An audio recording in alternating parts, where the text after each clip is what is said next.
Hello and welcome to Dialogue. China's GDP grew by 5.3% in the first quarter this year over the same period last year, thanks to a strong growth in high-end manufacturing.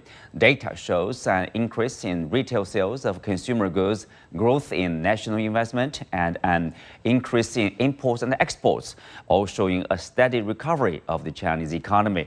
What else does the most recent data show, and what were some of the highlights of the first quarter? Join us for our discussion today, live from Beijing. I'm Qu Qiang.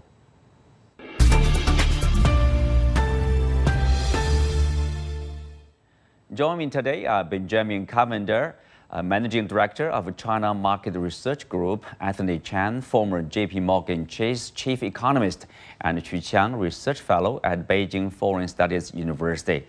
Welcome. Ben, I will start with you. So 5.3%, people would say that's better than expected. Before that, there's a Reuters polling of economists. Most people would say that Chinese economy would expand at 4.6%.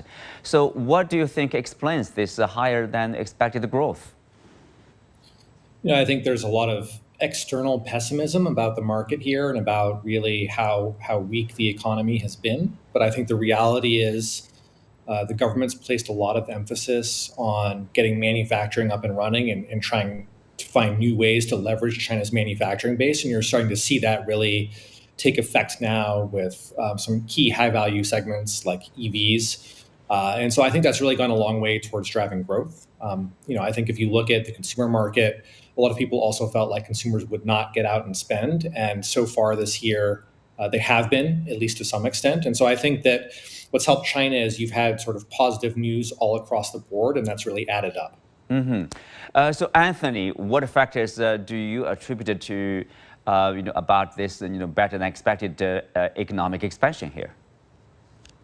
Well, I'm certainly pleased that the 5% target of economic growth for this year is certainly within reach, and in fact, exceeding it on a year-over-year basis this time around.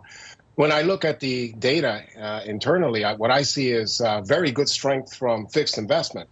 Fixed investment, of course, coming in stronger than expected, and that was very impressive. That's certainly pushing things much, much higher. I agree with Ben that certainly there was strength across the board, but I would still like to see more strength on the consumer front. Retail sales were good, but certainly a little bit below expectations. And of course, the property sector continues to remain somewhat soft. But I am encouraged by the fact that policymakers have, in fact, lowered interest rates. That certainly, hopefully, will stimulate consumer spending and certainly will give a shot in the arm to the property sector. And so I'm hoping that things get a little bit better. But again, looking at the data in March, there was a little bit more softness in March relative to January and February, and we can't ignore that. But how do you explain this slowdown in terms of retail sales in March, especially compared with the previous month, February, Anthony? Well, certainly one way to explain it is that if the property sector, which is a big chunk of the wealth of consumers in China, is not showing robust strength, then maybe there is some hesitation on the part of consumer spending. Also, let's face the reality that unlike, say, the United States, where there was a lot of stimulus during the slowdown, not as much stimulus in China. I am impressed by the fact that they are giving some discounts if you trade in some used appliances. So that's a step in the right direction. And of course, lower interest rates.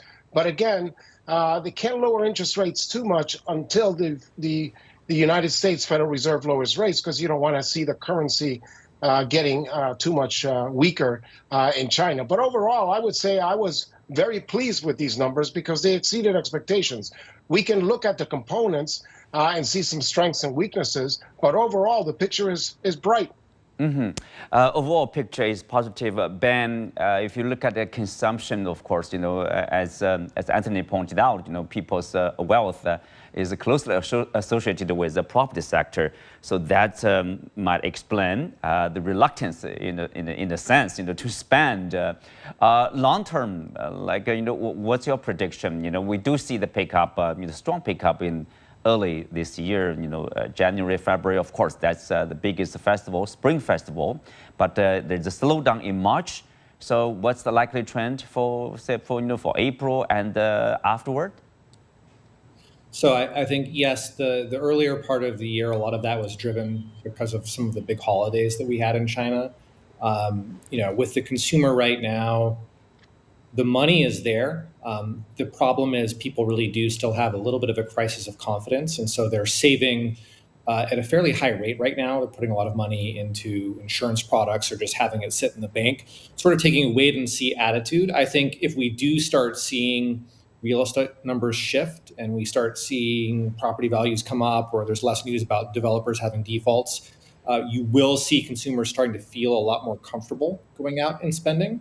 I think the good news right now is, after Qingming, which didn't have very strong numbers, you're still seeing a lot of younger consumers now out on the street, going to cafes, going to restaurants. So they are opening their wallets. I think the trick right now is how to get them to take that next step to go back to actually spending money on consumer goods. My expectation is probably through the first half of the year and into the third quarter of the year, things will still remain kind of slow. But I'm actually fairly optimistic that over the next 12 months, we're going to start seeing a real rebound in spending here. Okay, rebound in spending. Professor Qu Qiang, another impressive figure is that's a fixed assets investment. It picked up by 4.5% year on year. So among which the growth of investment in high-tech industries was even more rapid. So what do you make of that? We say high-tech manufacturing, high-end manufacturing. So what are the specific sectors in which we see strong growth in investment here? Well, in China, everybody knows that since last year, we have put a very big plan to try to invest more in the new quality productive forces, namely the digital devices, green economy, environmental protection, as well as for social services economy. So actually, the country has pulled into a lot of investment into those areas. For example, everybody knows. This year, I think central government has already spared like 200 billion Chinese yuan worth of the budget on what we call the renovation on infrastructures and the devices, which means for a lot of factories, tech companies, local government, they will have certain budget to upgrade their infrastructures. For example, digitalize them and make them smarter, or to use new energy sources for this kind of productions. So this will become a new force in the future productivities in China. And also everybody knows last year and the year before last year, China actually suffered from very disastrous droughts and also floods. I assume that the rest of the world also will have a similar experience. And very sadly, according to the weather forecast this year, we will have La Nina effect all over the globe. So the flood is going to come more ferociously this year. So ever since the end of last year, the central government of China has spared 1 trillion yuan worth of the infrastructure fund. This earmarked budget actually will be put into this year's infrastructure building for more of the anti-flood and anti-drought infrastructures, which is good for future protections of our productivities. So I think all this combined together, you will have a rough picture of how Chinese infrastructure upgrading will look like of this year. And more than that, I think this year the whole infrastructure related and also the technology related upgrading spending will be mounting up to 5 trillion yuan worth of the GDP. So this will also point to more of the impetus into our economy, not only the Q1 but also Q2 and Q3. Yes, well, in infrastructure construction has long been a strength, in terms of economic expansion there. But also, Ben, if you look at industrial production, it's also equally impressive. The number jumped 6.1% in the first quarter from a year ago. Of course, mostly boosted by this strong growth in high-end manufacturing. So the manufacturing purchasing managers index, the people would say official PMI, mostly on the big Chinese companies, many of them state-owned companies, expanded for the first time in 6 months. And also if you look at the private sector, based on the Caixin S&P manufacturing PMI, Also, it hit this its strongest reading in more than a year. So what do you make of these, very strong figures, in both sectors, basically? Yeah, I think when you look at manufacturing here, for most of the last 6 months, there really just wasn't a lot of demand either in China or externally. And so I think a lot of factory owners were really struggling to find buyers for their products. They were struggling to put future orders into place. And luckily, I think we've worked through a lot of that malaise. The reality is, certainly within the high value manufacturing space, there is quite a bit of demand. I think, again, EVs are a really great example there. China has gone through a massive transition in terms of EV adoption. And it's really the Chinese firms that are manufacturing in that space that have sort of taken advantage of this technology shift. And I think, interestingly, now you're seeing a lot of external demand as well for Chinese vehicles coming from Australia, coming from Southeast Asia, from Africa, from the Middle East. And so I think that right now what we're seeing is globally, the economy is stabilized. Globally, we're expecting to see reasonably strong growth this year. And China, because it's invested so much money in high value manufacturing and making it more efficient, is now starting to kind of reap the gains of that, I think, a little bit. So manufacturers should feel happy right now, and I think they're in a good position for the rest of the year, as long as the political situation doesn't get too challenging. Yes, there's a sector, there's a factor of politics there, but globally, of course, we still, to a large extent, we are connected with each other. So it's true to every economy, including the Chinese one, of course. And if you look at imports and exports, for example, they exceeded 10 trillion yuan for the first time in history as a record. And also there's increase basically of 5% in the first quarter. So Anthony, obviously the Chinese import, export 4.9%, 5% growth, very strong trade. So that also helped. Oh, absolutely. And in fact, you saw a lot of strength in January and February. It did taper off a little bit in March, but I am also encouraged by the fact that the U.S. economy continues to remain resilient, which will mean extra demand for Chinese manufactured goods. And to the extent that the global economy continues to perform well, the IMF is encouraged with global economic growth. That should be another positive tailwind for the Chinese economy. And as the Chinese shift a little bit towards supporting consumer spending, we will see that you'll get support on the export side, and hopefully you'll get some support on the domestic side too. Well, Anthony, if you look at the industrial production, in this three sector, the production of 3D printing equipment, charging stations for EVs, and electronic components, they all surged about 40% compared to a year earlier. Such strong production here of these sectors. So obviously it's for both domestic consumption and also demand overseas. Yes, and in fact, the EV market for China is robust.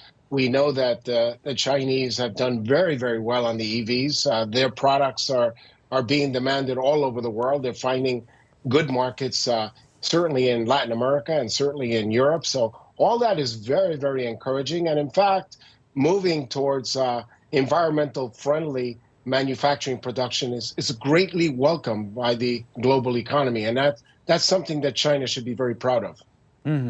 Well, Qu Qiang, if of course the Chinese government has made a lot of efforts to attract, to continue to attract, I would say, foreign investment, say unilateral visa-free treatment to about 11 European countries, for example. And also, Chinese leaders, have met with, CEOs and business leaders from the U.S., from European countries. So what about efforts? How successful have that effort been in terms of attracting, in terms of foreign investment growth there? Well, I think definitely the visa policy is working very well. Actually, according to statistical numbers, ever since last year, China has been providing these visa-free policies for the friendly nations. In the same years, I think the tourist head count into China has been, increased more than 33% averagely for every country. And also by the end of the last month, for many countries, for example, like European Union's countries, most of the countries, the tourist into China has been increased by more than 30%, 60%. Well, if you take a look at a more direct image, for example, in the Canton Fair, which has been just happening right now, there are actually been more than 20% of the exhibitors' numbers up more than last year. And let me quote, last year is already a very, very high numbers of participation at the Canton Fair. And also, if you take a look at the inbound tourism numbers, and also in many of the most popular tourist sites in China, you will see many of the foreign face in here. But I think the visa-free policies is just one of the facilitators of the people-to-people exchange between China and the outside world. I think that fundamental attractions into China is actually the economy of China. For example, as you just mentioned about EV, I think right now most of the companies just to try to join in the Chinese investment and the partnership is because China is providing most important the fundamental ECUs, parts, and also the chassis into this game. For example, everybody knows that Stellantis is a European EV makers, but actually their ground parts, actual designs belongs to Chinese companies. And also their batteries has been purchased from the Chinese company, for example, like the BYD and the New York Times. So all this kind of the cooperation has been happening not only in EV but in many many fronts like the green energies and digitalization. So because of these are expanding and spill over to the rest of the world. So I think most of the merchants, people are coming to China from the rest of the world. Well, Ben, for sure, if you see this securities market, we do see this coming back, or that's investors, are focusing on or turning attention at least to the China market here. The data from HSBC Holdings showing that over 90% of emerging market funds are starting to increase their holdings in the Chinese stock market. And in the first quarter of 2024, the cumulative net inflow of northbound funds exceeded 68 billion yuan, far exceeding the entire 2023 net inflow of approximately 43.7 billion yuan to A shares. So can we be sure that, let's say, there are clear signs of global capital flowing back to China? Yeah, I think there are two trends. I mean, leaving out securities for a second, I think the other thing we've seen with a lot of foreign companies is they really cut back on investment in China over the last few years, kind of taking a wait and see approach to see what was going to happen here with the economy. I would say in the last month, I've had many discussions with international firms that have sent global leadership to China for the first time in 3 or 4 years so they can have a better feel for what's happening on the ground. And so they can start setting strategy here for how they jumpstart investment into the market again. So I see that as a very good sign. If you look at investors and you look at a lot of these investment funds, most of the Western funds really unweighted their holdings in China over the last couple of years. There was a lot of concern about the underlying fundamentals of the economy. There was a lot of concern about the stock market essentially just being very overvalued here. But now a lot of those investors are looking at the market. They're saying, actually, China does have a good growth opportunity going forward. We're probably underweighted in the market. And so that's why we're starting to see this money coming back in. And I think we'll probably see that trend continue as long as we see the consumer market holding up okay. So we do want to see consumer spending stay at or above that 5% rate, because I think right now people look at the numbers and say probably it's maybe a little bit lower than we'd like to see. But investors are definitely interested, and they're definitely coming back and making plays here. Ben, does that also have anything to do with the political atmosphere, in particular relationship between China and the U.S. or China and the European Union? In terms of their decision making, whether to continue to invest or take a wait and see attitude? Yeah, I think if you're talking about from the corporate perspective, most large corporations that have exposure here they're not really thinking about the politics so much as when is the right time to be making their push in China. They know they need to be here. I don't think I've ever had a conversation with a large multinational where they've said, okay, our days in China are over.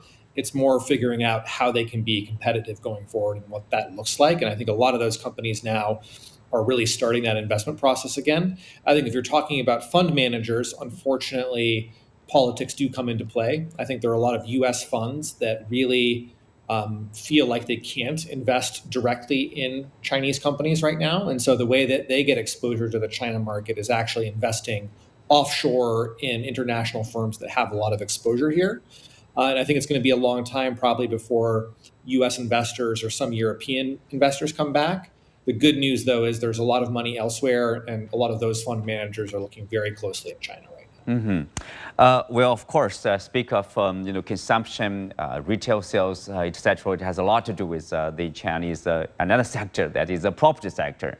It is seen as a drag, and it is a drag in terms of economic growth. So, Anthony, we know that there's a problem with the property sector, and the Chinese thinking is very clear. That is to basically turning away from relying on the property sector. I think to that front, most of people agree with this path. The thing is how long will it take, and how do we deal with this property sector? Shall we continue to pump up this property sector, or shall we say leave it alone? Or what's the right approach to deal with that?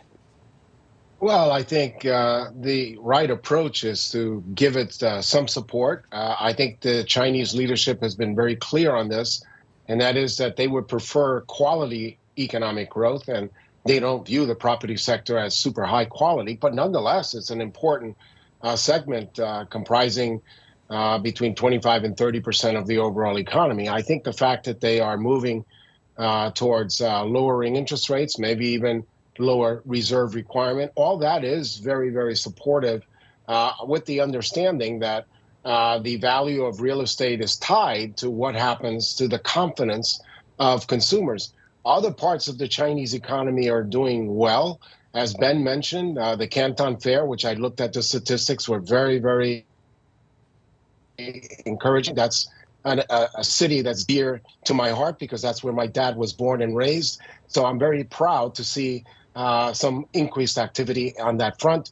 Again, the People's Bank of China has to be very careful not to lower interest rates too much because they certainly have the constraint of the foreign exchange of the renminbi. But to the extent that the Federal Reserve in the United States starts lowering interest rates later this year, that will encourage the Chinese to also lower interest rates without having to worry about the foreign exchange value of their currency, and that will give some support. It's not a situation where you have to prop up the property sector, but it's one where you want to offer some support so that it can somehow get better. Remember that even in the United States, we had a property sector crisis during the global financial crisis, and what we did was to offer a little bit of support, and eventually it recovers. So I have full confidence that it will take time, but with a little bit of support, eventually we will see that sector also slowly recovering at some point. It is not an exception for China to have problems with the property sector. All parts of the world have had periods like that, and it's just a matter of being patient and offering some support, not wholehearted support, but some support until things improve. Well, patience, it takes some time. Ben, Fitch, the rating agency Fitch downgraded its outlook on China from neutral to negative last week, citing property-reliant growth as the source of increased uncertainty. And of course, China is working on, as I said, to transition away from relying on property market. The things like what we are seeing this 5.3% growth, strong growth. Can we say the growth in other sectors, in high-end manufacturing, is making up the loss of the growth in the property sector? Yeah, I mean, this rating coming from Fitch is interesting. I think the reality is this looming property crisis has been with us now for a number of years. The government probably frankly saw that it was coming and going to be an issue and has been working to try to mitigate that long-term risk. I think the big challenge with the property market is it's responsible for so much tax revenue at the local city level. And there isn't really an easy answer for how to recapture that revenue somewhere else. And so I think that's where the challenge is. But I think even given the current property market situation, it's clear that China's economy is moving. It's clear that there is at least some consumer demand, which can be strengthened over time. It's clear that manufacturing is alive and well, exports are alive and well. So frankly, I do think that there are some risks for the economy here, but at the same time, I'm also cautiously optimistic. I think that China is going to be able to hit its targets this year. I think probably will end the year in a better position in terms of the overall quality of economic growth than we started the year. So I think we're in a good position and we're going in the right direction. Mm-hmm. Well, positive outlook there. As we say, the global community is connected. Let's say the 2024 spring meetings of the International Monetary Fund and the World Bank Group will be held from April 15th to 20th. According to a Bloomberg report, Professor Qu Qiang, here's a question. It is said basically, Secretary Yellen of the U.S. Will most likely mention or highlight this, what she says about the Chinese overcapacity issue, in particular EVs. So what do you make of that? People would ask, but there is basically no import of Chinese EVs into the U.S. market. Why the U.S. is so focused on the Chinese EVs here? Well, she's a politician right now. Actually, I was in New York, 2 days ago in a pre-meeting of the IMF Spring. Actually, we talked about this, and also we have seen a brief about the Yellen's visiting to China. Actually, when she was in China, she didn't quite mention about the capacity, during the meeting with the leaders.